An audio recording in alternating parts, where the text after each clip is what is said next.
Olá, alunos! Bem-vindos de volta, né? Hoje a gente vai continuar falando um pouquinho sobre os Lusíadas.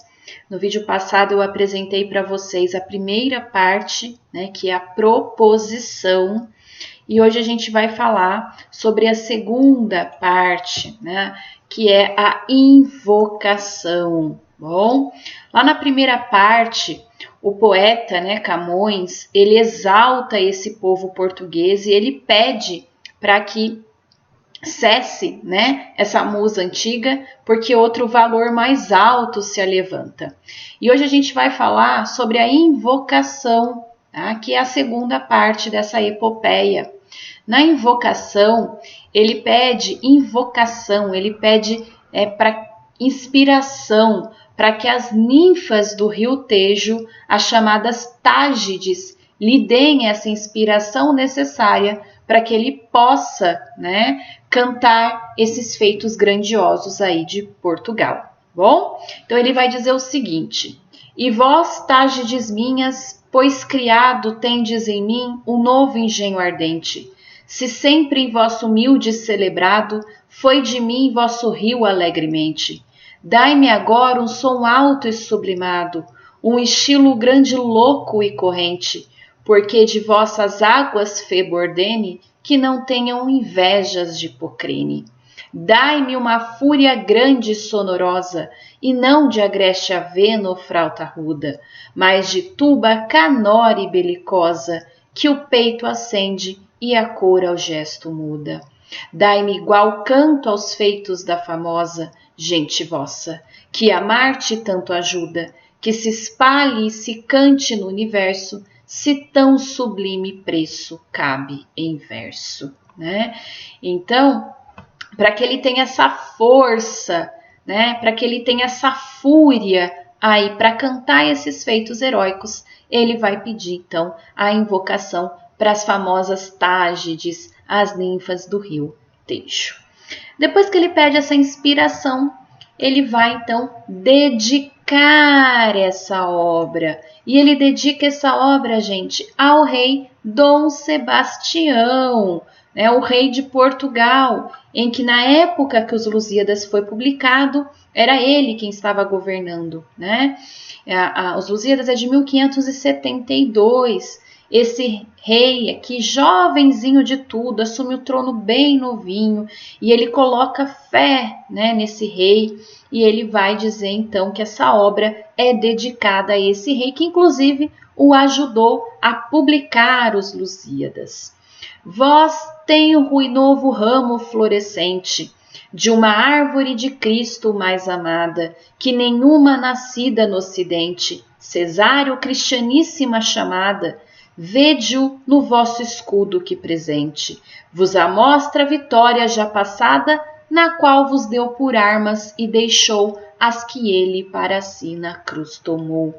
E enquanto eu estes canto e a vós não posso, sublime rei, que não me atrevo a tanto, tomai as rédeas vós do reino vosso, dareis matéria nunca ouvido canto. Comecem a sentir o peso grosso, que pelo mundo todo faça espanto. De exércitos e feitos singulares, de África as terras e do Oriente os mares, né? Então, enquanto ele está cantando esses feitos de Portugal, ele pede para que esse rei, então, assuma as rédeas deste reino, para que, né, nós tenhamos realmente um país aí bastante desenvolvido. Bom, depois que ele dedica esse poema ao rei Dom Sebastião, ele entra propriamente na parte que nós chamamos de narração, tá? Que é o recheio do bolo, né? Seria a parte principal mesmo, é onde a gente vai ter os 5 episódios importantes que nós veremos no próximo vídeo. E nós começamos essa narração com a viagem de Vasco da Gama às Índias, né? As naus, os navios saindo aí em meio ao mar e os deuses lá no Olimpo decidindo se deve ou não navegação, se deve ou não, né, haver essa navegação Bom, a gente tem aqui o plano, né, que seria o plano histórico misturado ao plano mitológico.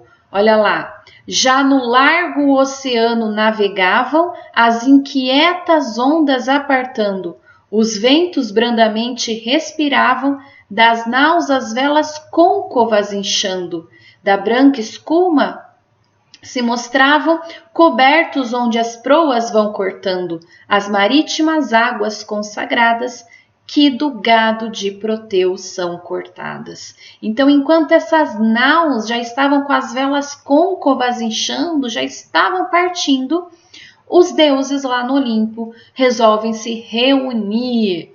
Quando os deuses no Olimpo luminoso, onde o governo está da humana gente, se ajuntam em concílio glorioso sobre as coisas futuras do Oriente. Tá?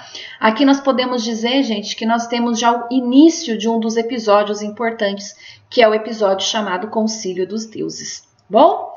E depois que nós temos esse grande recheio, aí, essa grande narração, nós terminamos a obra com o famoso epílogo. Então, o finalzinho dessa obra aí, ele vai terminar num tom triste, num tom melancólico, pedindo para a musa cessar, né? Ele não quer mais a lira, ele tem uma voz enrouquecida, porque ele está vendo que aquele país não está dando devido valor para esse povo heróico. Ele diz o seguinte: não mais musa, não mais que a lira tenho, destemperada e a voz enrouquecida.